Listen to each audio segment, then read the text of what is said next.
My name is Nora. I'm 35. I work as a dental hygienist, and if you met me in person, you'd probably call me calm. I'm the person who lowers my voice during arguments. I smooth things over. I give grace longer than most people think I should. Maybe too long.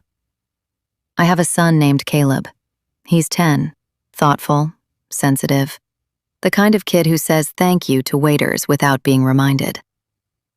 4 years ago, life brought me Daniel, a widower with sad eyes, patient hands, and a 6-year-old son named Owen, who is now 7. We didn't fall in love in some dramatic movie way. It happened slowly, carefully. Like both of us were carrying glass and hoping the other person wouldn't drop it. By the time we got married, Owen and Caleb were inseparable. They built couch forts together, argued over cereal brands, raced bikes in the driveway, and called each other brothers without anyone coaching them to. That was the miracle of our house. No one forced it. It just fit. Daniel never treated Caleb like my son versus her son. I never did that with Owen either. We built rules for both boys, routines for both boys, birthday traditions for both boys. Bedtime stories, Friday pizza, movie night blankets, all of it shared. Inside our house, we were a family. Outside of it, not everyone agreed. The problem started with Daniel's late wife's parents, Lorraine and Peter. At first, I tried to understand them. Their daughter had died suddenly. Grief can make people sharp in strange places. I told myself not to take things personally. But after a while, it stopped feeling like grief. It started feeling like punishment. Every time they visited, they acted like Caleb was furniture. No hello, no eye contact, no how's school? Nothing.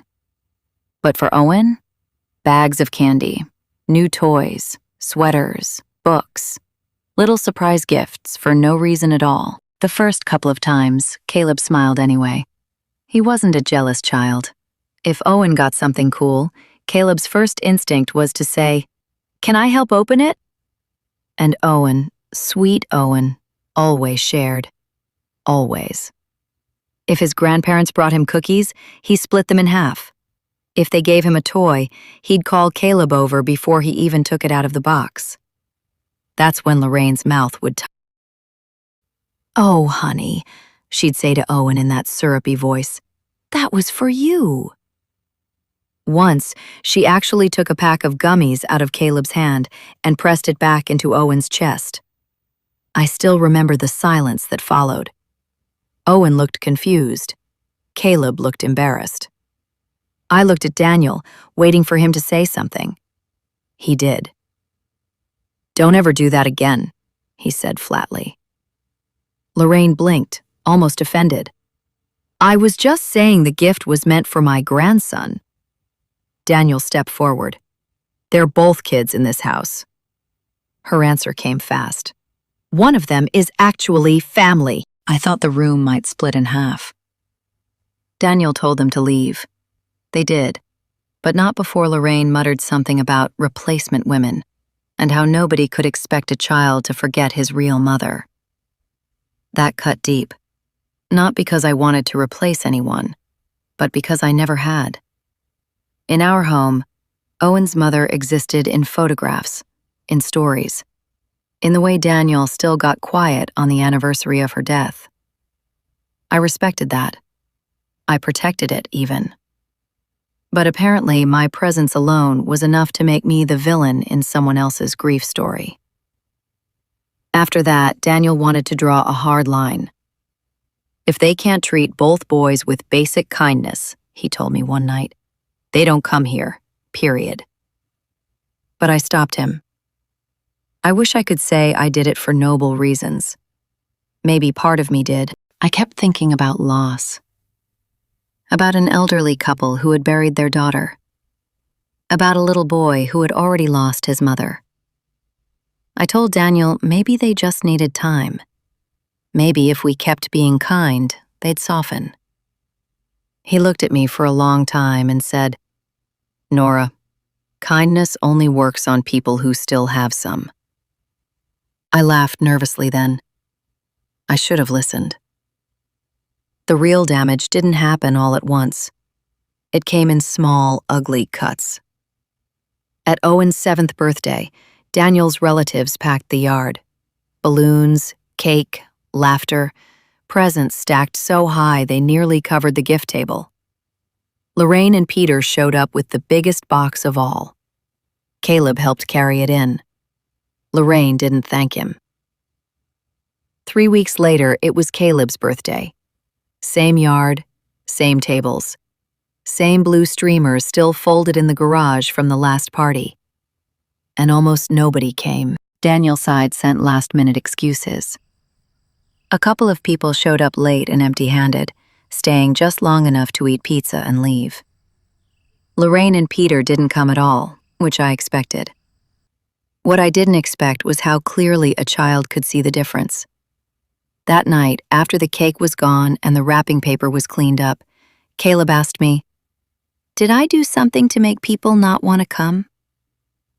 I felt like someone had reached into my chest and squeezed. "No, baby," I said immediately. "Then why is it different for Owen?" There are questions parents are supposed to answer. That wasn't one of them. So I hugged him and told him some adults are disappointing, and that had nothing to do with his worth. But children don't measure love by speeches. They measure it by who shows up. After that, Caleb changed in little ways. He still loved Owen, that never changed. But whenever Daniel's relatives were mentioned, his shoulders went stiff. When the doorbell rang during family visits, his smile looked rehearsed. And Owen noticed. One afternoon, I found the boys in the living room. Owen was trying to hand Caleb a new remote-control truck.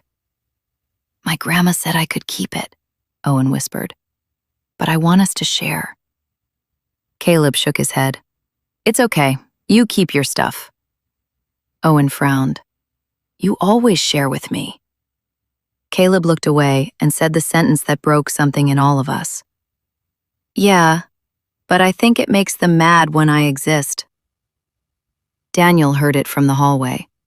He didn't say a word. He just turned and walked into the garage. 10 minutes later, he came back holding an old plastic storage bin full of things I hadn't seen before. Cards, school crafts, and a framed photo of Owen's mom smiling on a beach. I thought maybe grief had finally caught up to him. Instead, he sat at the kitchen table and started sorting through everything. At the bottom of the bin was a sealed envelope with his name on it, written in his late wife's handwriting. His whole body went still. "I never saw this before," he said. Inside was a short letter. She'd written it during a hospital stay months before she died, back when doctors still believed she'd recover. It wasn't a goodbye letter. It was more like instructions for the life she expected to return to. Near the end, one line made Daniel cover his mouth with his hand. "If Owen ever has siblings one day, by blood, by marriage, by miracle, however they come, please don't let anyone teach him to love in halves." We sat there in silence. Then Daniel laughed once, bitter and heartbroken at the same time. "All this time," he said, "they've been using her memory to justify behavior she would have hated." That was the twist none of us saw coming. The next part came fast. Daniel called his parents first, not because they were innocent, but because they had stayed quiet while Lorraine poisoned the room. He told them exactly what Caleb had asked after his birthday. He read them the line from the letter. Then he said, "If you keep standing next to people who make one child feel unwanted in my home, you're choosing that too." His mother cried. His father said, "We didn't realize it was that bad." Daniel's answer was ice cold. "You realized enough." Then he called Lorraine and Peter and asked them to come over. I offered to take the boys out for ice cream, but Daniel shook his head. "No. This ends in the house it happened in. When they arrived, Lorraine walked in with that familiar tight smile, already defensive. "What now?" she asked. Daniel didn't invite them to sit. He stood beside the fireplace, one hand in his pocket, the other holding the letter. Nora's son Caleb was upstairs with Owen, both of them under strict instructions to stay put. I was in the doorway, close enough to hear everything, far enough to let Daniel lead. He started simply. "You don't have to love Caleb like a biological grandson," he said. "No one can force that. But you do have to treat him like a child worthy of kindness in his own home." Lorraine crossed her arms. "We came for Owen. That's our connection." Daniel nodded once. "Then hear this clearly. Owen's connection is me. And I am telling you, if you exclude Caleb, insult my wife, or make either boy feel divided again, you will not have access to my son here." Peter scoffed. "You'd keep a boy from his dead mother's family?" Daniel stepped closer. "I would keep my son from anyone teaching him cruelty." Lorraine's face hardened. "That woman has turned you against your own family." Before I could even react, Daniel said the one thing I will never forget. "No, you did that all by yourselves." Then he read the line from the letter. Out loud. Slowly. The room changed. For the first time, Lorraine had no immediate answer. Her eyes flicked to the paper, then away, like even looking at her daughter's words hurt too much. Peter tried a different angle. "You can't expect us to pretend that other boy matters the same." Daniel's voice dropped lower. That made it more terrifying. "In this house, he does." And then came the ultimatum. "You are family to both boys, or you are family to none. There is no third option." Silence. Long, heavy, final. Lorraine started crying, not the soft kind, but angry tears. She said nobody understood what it was like to lose a daughter. She said I was an outsider. She said Caleb wasn't their blood. And Daniel, with more restraint than I think I could have managed, opened the front door. "Then this visit is over." They left without another word. When the door shut, I realized my hands were shaking. Daniel leaned both palms against the door and let out one long breath, like he'd been carrying that moment for years. I walked up behind him and touched his back. "I'm sorry," I whispered. "I should have supported you sooner." He turned and pulled me into his arms. "You were trying to protect everyone."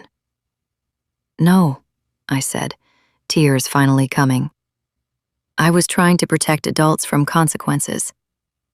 And it cost a child." Upstairs, the boys were still whispering in Owen's room. Life doesn't transform overnight after one confrontation. Real endings are messier than that. Lorraine and Peter stayed away. A few of Daniel's relatives came around slowly, awkwardly, like people stepping barefoot through broken glass. Some apologized.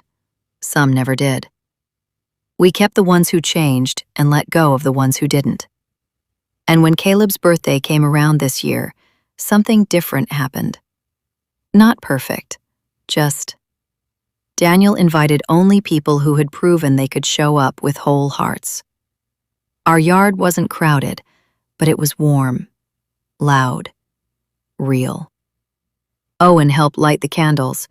Daniel manned the grill. I watched Caleb laugh so hard he snorted pink lemonade through his nose. Later that night, when I tucked him in, he wrapped his arms around my neck and said, "This one felt safe." Safe. Not bigger, not fancier, not more expensive. Safe. That's when I understood something I wish I'd learned sooner. Children do not need access to every branch of a family tree. They need roots. They need the adults closest to them to protect their peace without apology. And sometimes love doesn't look like patience. Sometimes it looks like a locked door and the courage to keep it closed.